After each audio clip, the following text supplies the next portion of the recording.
Hi, Lee. Hi, How are you? I'm good. How are you? Good. We're so glad you're here. We were just having a very enthusiastic and lively conversation about a likely story. Oh, good. Well, I'm sorry. And you guys are all so early and prompt. Well, we start at 7 and just chat, and then you guys come on at 7:30, so it was perfect. Oh, okay, Yeah. great. So All you're right. you're right on time. We just usually kind of Okay. get on and chat and catch up and then have you join us. So it's Okay, perfect. perfect. Oh, good. Well, welcome. Thank I'm you for gonna. having me. Oh, I'm so glad you're here. And we were talking about how quick your hard copies had been out, with the book still not, coming out for a bit. That the finished copies came pretty early. Oh, yeah, they did, which was nice. Yeah. Yeah. It was Yeah, good to have those, and I'm glad we were able to give some of them out.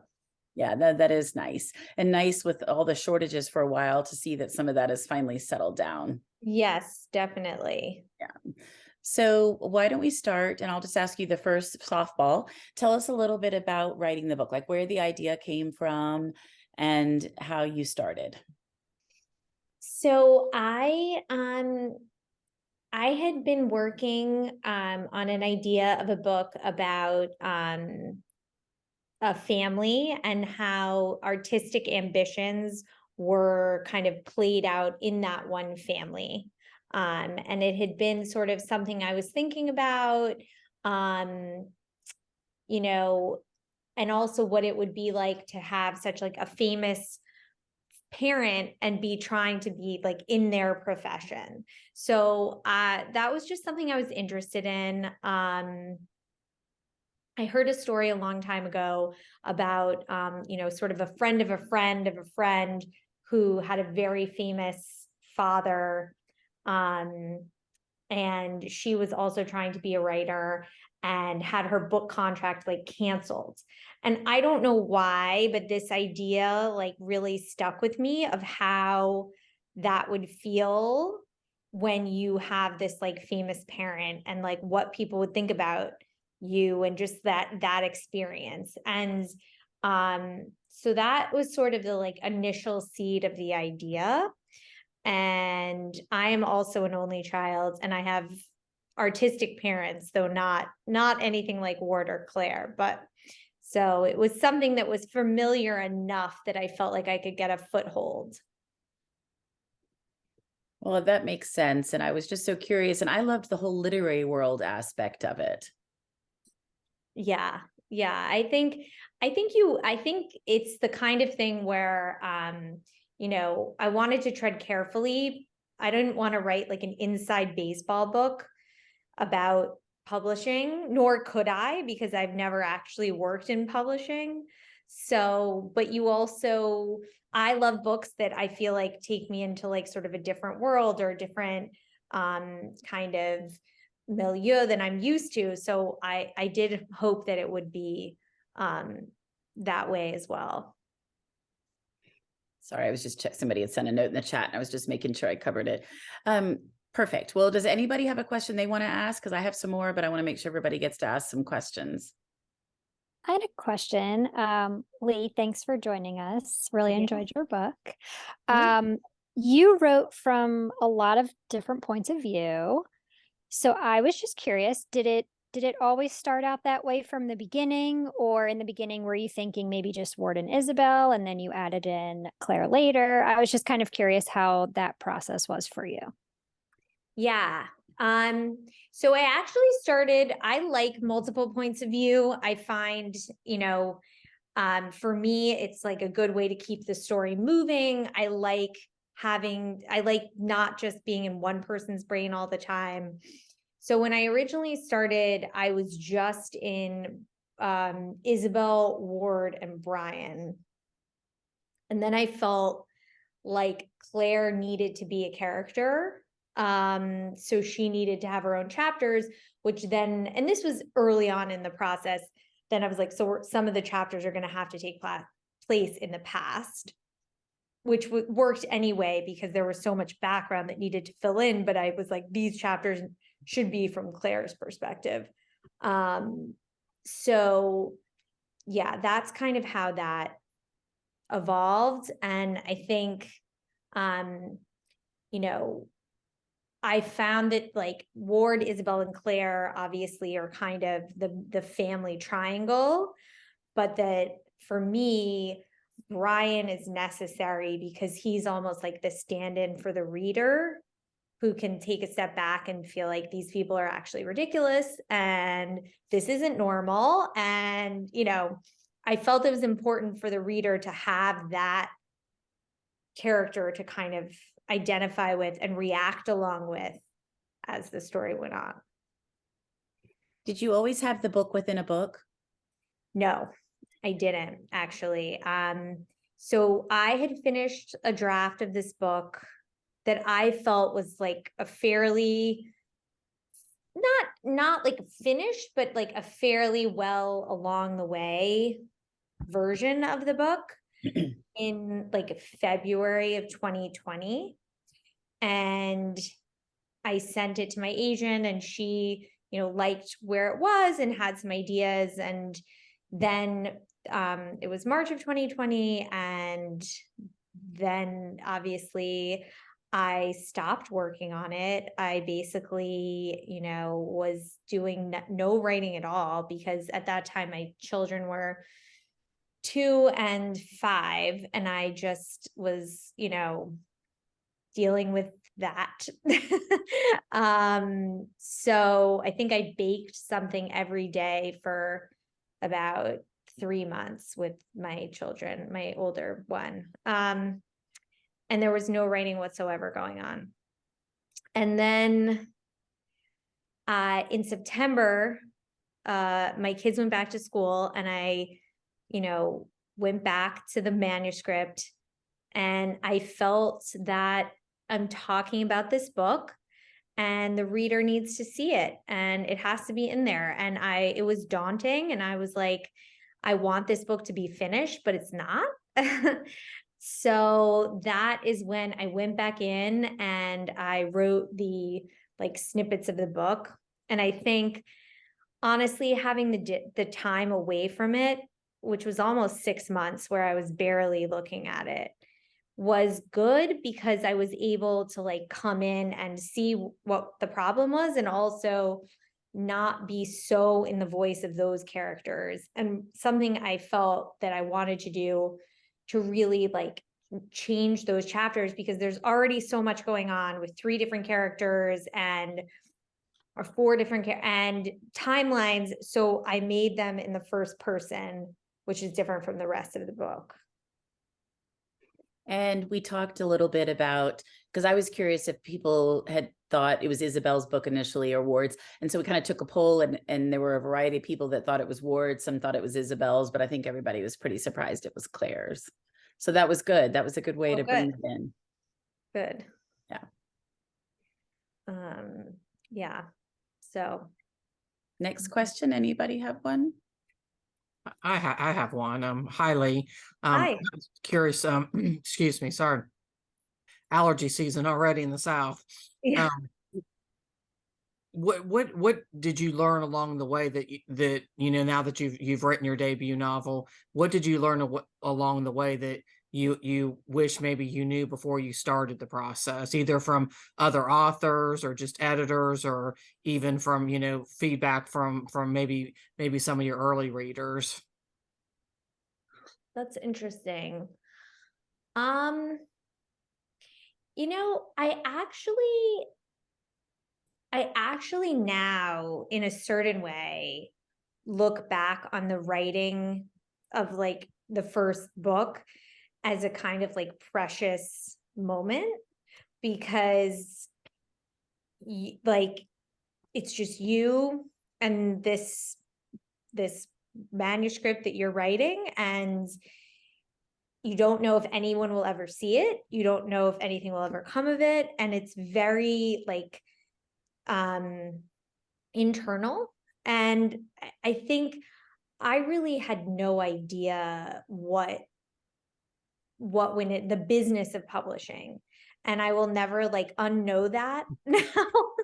And in a certain way, as I'm now, you know, trying to work on a second book extremely slowly, I I almost like want to get back in that headspace of like not knowing, just, you know, not thinking about the later on and like marketing and selling and that kind of stuff, because I think it's not the best place to create in. But yeah, so I think, I don't know. I think it's almost like, I think the most important thing is still the same, which is just like, keep going and just know that it's going to take a long time and be hard, and they're going to, and I thought maybe, well, I've done this and now it'll feel easier to do it again. I'm not sure that it does. So I don't know if that answers your question. Yeah, that's perfect. Thank you. I think authors say that regularly, that you think it would get easier each time, but that it doesn't ever seem to. And it's interesting that you mentioned how much work there is on the back end. You know, you really think, I write this book, I'm so happy to get it sold, get it published, yay. And then you realize, oh my gosh, there's so much more to do as well. Mm-hmm. Yeah. Yeah. And a lot of it is fun, which is good, but it's a different mental like place that you're in, but then when you're just writing. Yes, and probably more interactive some of the time, depending on what you're doing. Yeah, definitely. Anybody else have a question they want to ask? Okay, yeah, Rebecca. Hi, Lee. I wanted to ask about the title. We kind of briefly talked about the title before we came together. And it's kind of like going into the story, you knew a likely story led you to, there's some unreliability going to happen within the pages, Yeah. you know, a likely story. And there was a few times when I know, like I read Isabel would say it to Clara, that's a likely story. So is this your working title for the book, or how did y'all come to the title? So no, it wasn't actually. It was when I wrote the book, it was called The Writer's Daughter. And and there's actually a point in the book, and I was fairly attached to that title, though now I think that the one we have is better. But there was a scene in the book where Isabel remembers being at the party with Ward, and how some you know, her picture was taken, and then in the byline it said like Ward Manning and the writer's daughter. Like, it wasn't her name, it was just that. So I liked it because of that moment in the book, which I felt sort of summed up a lot of the issue. And then also I liked it because when you read the book at the beginning, you think the writer's daughter is referring to Ward. And then at the end of the book, when she writes her sort of mea culpa in the paper that she took the book, she says, I'm the writer's daughter, referring to Claire. And so I really like that. But some people who, you know, like felt that that it was not an evocative, like intriguing title. And I have come to agree with them. So we went through a number of titles, like just brainstorming titles. I mean, some of them were just that I came up with were just terrible. I don't even know. I have like a list somewhere of just really bad titles I came up with. But as you said, exactly, it's that slight, like, you don't know exactly what's going on. And the idea that, like, you know, Claire basically made Ward's books work in the beginning, and then that Isabel's book is actually Claire's. Both of those things like seem far-fetched. And so yeah, so that's kind of where we landed. Did you already have the language about a likely story in the book, you know, when you made it that title, or did you have to go back? There was one, but it was very, I tweaked it so that it was a little more pronounced, because it was in the book, but it was more of like I hadn't even thought about it as that meaningful of a line. So I kind of edited it so it stood out a little more. And it's referenced a couple times, right? I feel like it's Yeah. in there. 'Cause I always love that when I can see the title and tie it to exactly Yeah. why it's titled. Yeah, I enjoy that too. I think a lot of people, when they have that moment of like, oh, okay, like this is why the title is what it is. Well, and while we're talking about the title, I always like to talk about covers. So we were talking about how much we liked your cover and the whole book within a thank you. book, and there's books. And so tell us about how that came about. So the cover went through a few iterations also, just trying to kind of, it's a hard thing to put a cover together that kind of implies the right level of tension and the story. And I'm so happy with this one. For the first one, I think we were considering was like a writer's desk. And it was kind of beautiful, but it didn't suggest like something exciting going on. So then we had one that was just kind of like a view from of the house, like from the water. And then there was a version of this cover that instead of clouds and sky, it was water. Okay. But I think it might have been a little more confusing because this feels like it's like floating, whereas like in the water, it would be like, well, where is it in the water? Why aren't the pages waterlogged? And what's Like that's going to be too confusing. Well, I think it's great because I think it definitely conveys the level, the right gravitas for the story. Oh, thank you. I'm very glad to hear it. Anybody else have a question they want to ask? Oh, I have one. Okay. So I was able to listen to this one. I was able to snag the early listening. And it was narrated by a full cast, and I thought it was really well done. Did you have any say in picking the narrators? So you've listened to it. I actually have not listened to it. Okay. I didn't even know it was available. Oh yeah. So basically the publisher sent me 3 options for each character. Okay. And I ranked them. And then I think that it was all of my first choices. So you knew it was going to be a full cast as opposed to one narrator for the whole thing. I did. And at first I thought, oh gosh, like, is that going to be confusing or I thought it was really well done. I really liked it. Oh, good. I'm glad to hear it. I'll have to listen to it. My first reaction was like, that could be just like a lot going on. Right.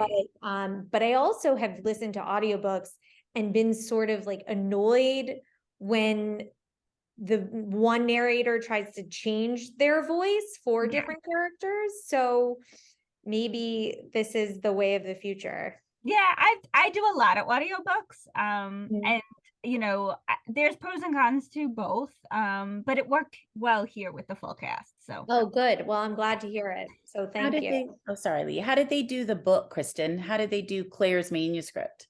It was the same. It was one character. I don't remember which narrator. It's hard. They don't always say at the end who's who, and I don't know which narrator it was. But it just in like one voice, just reading it. So. Would they just introduce it? Okay, this is a book, or do they No, it was just so when it got to it would just say like draft, and then they would read it. So you had to pay attention. I mean, I had the book, so I was like, at first I had to go back, like, because I'm like, wait, what's going on here? I did get a little confused, so I had to like look at the book and then like, you know. But sometimes that happens, like when, you know, there's different formats. And if you're not paying attention, like with audiobooks, you sometimes have to go back and forth or look at the book. I do think, with unique formats, I'm curious to see, and I think that kind of has been evolving in the audio world. That's why I was just curious how they handled that. Right. But once I knew to expect it, it would always say, you know, like, you know, whether it was, you know, the draft or it would say draft. So I knew to expect, like, now we're into the book now. And then it was the same narrator. So. Yeah. And this is saying the narrator too, once you recognize the voice. Yeah. So. Anybody else have a question they want to ask? Okay, so I'm curious about Ward. So Ward is an interesting character. Did he start out, I mean, was he always this way? And do you view him more purposefully not always kind, or was he more obtuse?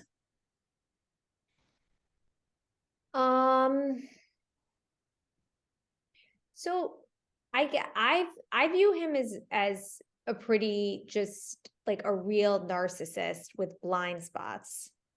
But it was important to me that he not be like just a complete villain. So, you know, I wanted to have moments where you could really see how sort of like lonely and isolated he was, and how ultimately like corrosive his focus on just being this uber famous writer and seeking out praise was for him in his life ultimately, and that he really feels like adrift without his wife. And so I think he's like a mixed bag. But you know, he also, I think, you know, as at the end of the book has at least changed somewhat. So he's like a little bit more aware of how the things he has done have been damaging both to himself and to Isabel and to Claire. And something that was like important to me was that, you know, he's obsessed with his fan mail and he wants to just read fan mail, and he goes to Texas. And I felt, you know, I wanted the reader to think at first like, oh, this woman, like, how weird is she? Like that she's like having this strange man into her house, and that she's pathetic. But by the end of the trip, it's actually, no, it's him. Like she kind of understands what's happening, whereas he didn't. And the real inspiration for Ward in some ways, I don't know if all of you have seen the movie Soap Dish. Mm-mm. It's a 90s movie with Kevin Kline and Sally Fields, and she plays a soap opera actress. And when she gets sad, she's a famous soap opera actress, but she's aging. And when she gets sad, she and her assistant, who's played by Whoopi Goldberg, go to a mall in New Jersey, and the assistant pretends to like recognize her and say, oh, I know you from Guiding Light or whatever show she's on. And then she gets like swarmed by fans and gets to spend the afternoon signing autographs and stuff, because she needs that constant gratification. And so when I think about Ward, I always think about that people who are so famous, you think, well, they must be satisfied and it feel good to be that famous. But I think it's actually like never enough. And what about him torpedoing Isabel's book?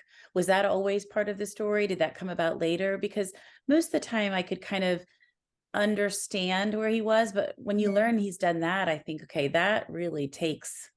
Yeah. Take. Yeah. I mean, it's bad. I think it's really bad, obviously. It's really, really bad. But I think there's also a balance of he has to serve also to show why Isabel is the way she is, right? Because she's not the most likable character either, but I think you have to realize how she grew up, and the kind of pressures that she was under, and the kind of person that her father was. I also, while it was bad, I felt that it was not completely out of his character, because, and I think when he did it, he could have thought, well, I'm just like helping her because like she should know sooner rather than later that this is really hard and it'll work out, and sort of justified it to himself, and then realized it was bad. But yes, it's bad. Well, and he says, it blew up. Like, I thought this was going to be a minor thing, shop it to Yeah. these small publishers, and then Right. the whole thing kind of took on a life of his own, which he did not expect. So, I Right. mean, I guess kind of He wanted her to get like a taste of right, rejection. right. Had no idea it was going to put her on this complete different path. So, Right. yes, I do think that's right. We talked a little bit about Isabel's character arc because I think she is not likable at the beginning, or very likable, and you're having a hard time understanding her. But as the story progresses and you learn some of these things, I think you definitely come to identify more with her, or at least understand why she's the way she is. Yeah. Yeah, I think that's true. I mean, in some ways she's very entitled. She's very self-absorbed.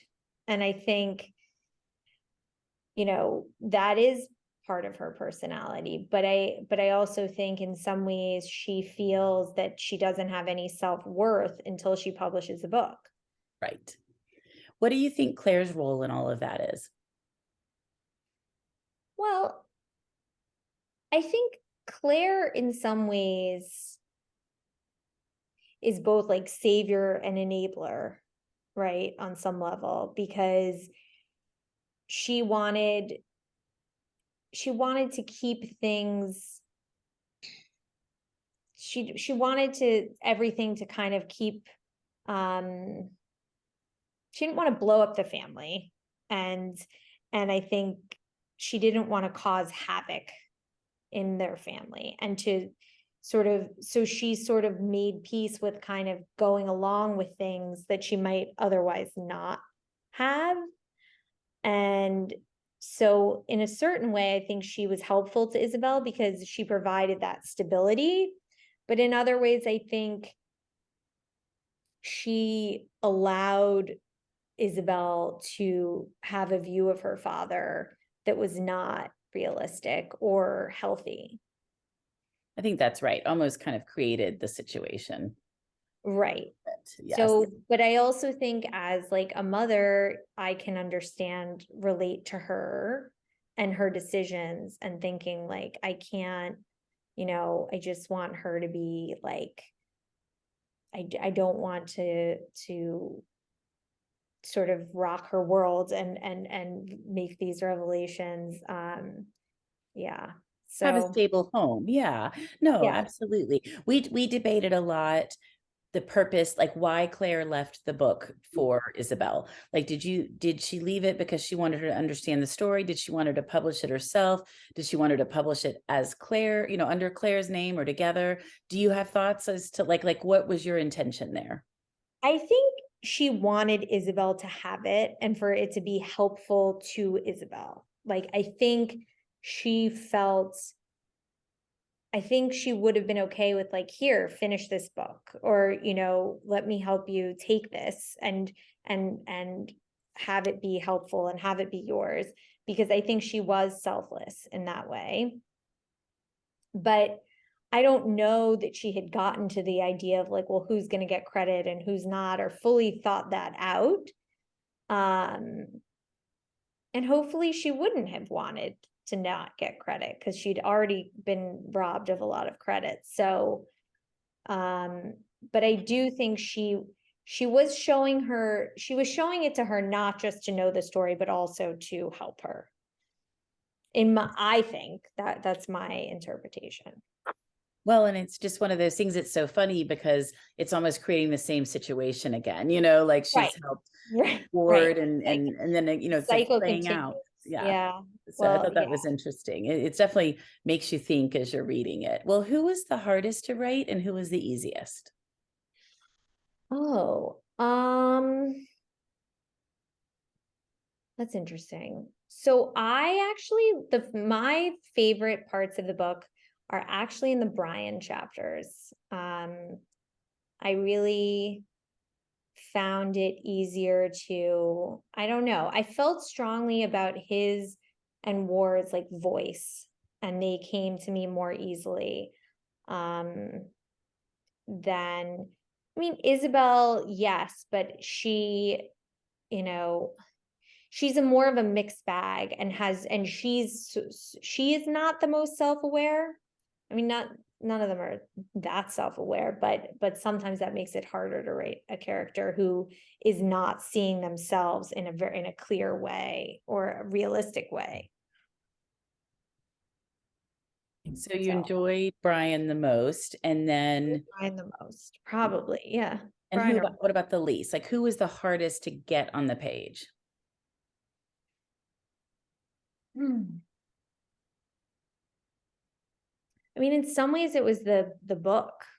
Yeah. The book, because it had to be very spare, very, and like, you know, and also do a lot of work with very few words about who it could be, and move it on, and also make you think that this could be an interesting book, that was worthy of people getting excited about in very short little tiny pieces. I hadn't even thought about that part of it, because there is so much acclaim about this book and it's going to be doing well. And so you have to write something like, well, why You is this can't book have doing people well? be like, well, this is a snooze. Like, why does anyone care about this book?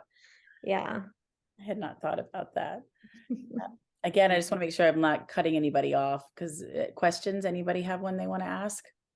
I just had a thought when you're talking about Brian. My favorite Brian moment was the necklace with the title of her book on it. I mean, just I thought that was awesome to help her come into her own person, which of course it wasn't really her work. I mean, we find out all of that, but I liked Brian a lot too. But the necklace duplicated with the name of her book, I thought was precious. That was a good twist.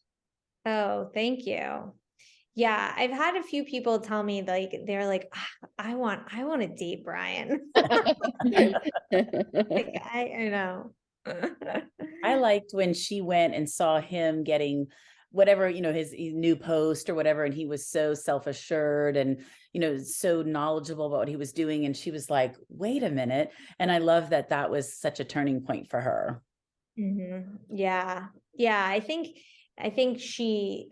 as we can do with people that we've known for so long and have this idea of them, and then see them in their element, and it's like you're seeing them as an adult and a professional for the first time, and it's very jarring. And I think she was kind of the alpha in that relationship, but when she saw him, she was like, wait, why? And kind of realized that the situation was not exactly what she thought it was. Yeah. And that sooner or later he might realize that too. That she had not been paying attention well enough. Yes. Yeah. Well, you said you were writing something else. You want to talk about it at all? I am writing Don't worry about it. No, I'm writing something else about a woman who inherits a bookstore in Vermont under mysterious circumstances. So we'll see. We'll see how you it like goes. writing in the literary world. I do. I seem to find myself there. Yeah. I love bookstores, I guess, and I know Vermont a little bit. So I need to base books in places that I know. Maybe when my kids are older, I can say like, well, I'll just go spend 6 weeks in Paris and write a book about that, but it's not happening anytime soon. I get that. When you were talking about your kids being so young during, the beginning of COVID, you were the people that I felt so bad for, because mine are teenagers. So, they were self-sufficient. They were doing class online, but trying to entertain a 2 and a 5-year-old with nothing happening. I cheer you. That had to be very hard. Well, I think that there's pros and cons of every age. It's not easy for anyone. So we all should pat ourselves on the back for getting through it. Yeah, surviving it all. Exactly. Kristen? So Lee, you said that you write where you know. So I'm from Long Island. I grew up on Long Island. I lived a little bit in Connecticut, but I'm back on Long Island. And the book, besides being in the city, is set on Long Island. So are you from Long Island? I'm from, so my father had a house, or my parents had a house in Sag Harbor for many years. So I did have the sort of Sag Harbor background, but though a very nice editor, copy editor at Simon and Schuster pointed out many errors I had made in when he drives to see the geriatric specialist. She was like, no, he's taking the wrong route, the wrong way. So luckily she caught that, because I bungled it. Okay. Yeah, no, good. Just certain towns like Bellport, my in-laws live there, and then Oh yeah. like Ronkonkoma, like just the name. And Right. it's funny because all the Indian names, like some people make fun of, the way people say them, or people are not from around here, they have trouble saying different names on Long Island. So I just certain parts of that just made me chuckle. So I just wanted to know. Yeah, no, I feel like there's certain things obviously that it makes a more visceral writing, at least for me, if it's Mhm. from something. I mean, my family used to stop at Grace's, the hot dog stand, right? I don't know if that's in the book. So I had that memory Mhm. of kind of going there, and the synthetic lemonade, and the statue of the deer, which someone had told me, I haven't been out there in a long time actually, but someone told me it was taken down. There's like this big statue of like a deer. It's like a I metal haven't been out statue. there in a long time. I'll hopefully going out there in April for their in East where is it? East Hampton, they're doing a new crime festival. Oh, So, fun. yeah. Tickets go on sale tomorrow, so we'll see if I get them. Nice. Good luck. Thanks. I just wanted to shout out that I'm also from Long Island. Oh, Okay, yay. good. It was just, you really did a great job with the giving it a sense of place, and even the city was great. I love Thank you. Yeah. Thank you.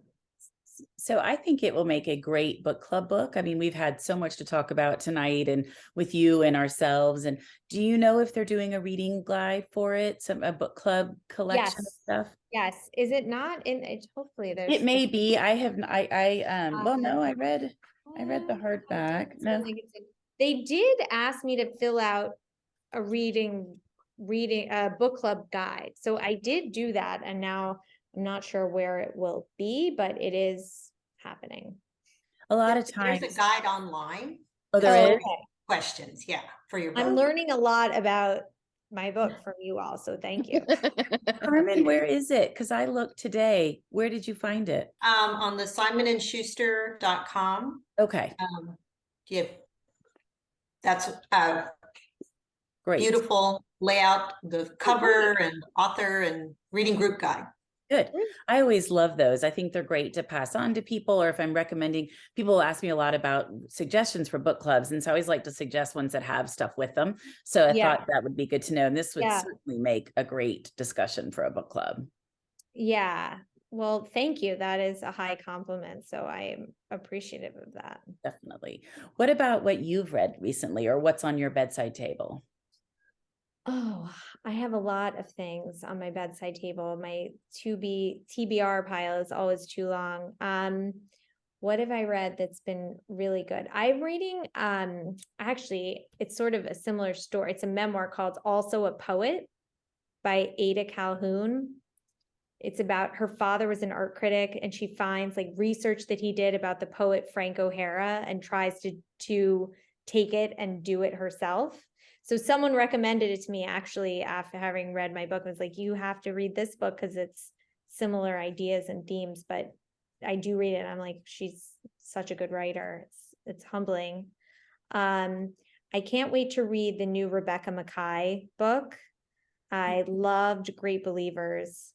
I haven't read Great Believers, but I just finished. I have some questions for you. Yes, it's amazing. I loved it. She's so good. She's amazing. Yes. Great Believers is also great. I want to get it. I haven't read it, but it's on my list. Really good. I just read Flight by Lynn Steger-Strong, which is a great book. It's about adult siblings coming home for their first Christmas after their mother passed away. It's really good. What else is on my like rotating list of books that I've been dipping in and out of? Oh, a really fun book is coming out by Laura Hankin called The Daydreamers. I don't know if it's on your The Daydreams. Daydreams. I loved that Daydreams. book. Yeah, really good. It's coming out in May. That's a good one.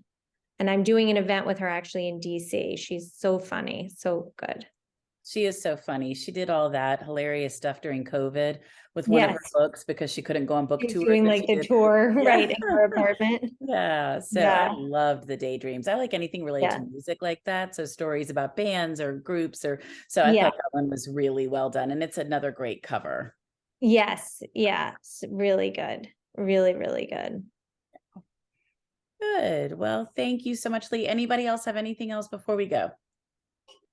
Okay. Well, this was great, Lee. Thank you for joining us. Thank you so much for having me. I'm so appreciative and thank you for reading the book and for having me on.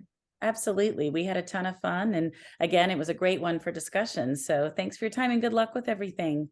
Thank you so much. So All nice right. to meet all of you. All right. Bye. Good And luck. happy birthday, Thank you. Anissa. Bye. Bye. Good luck.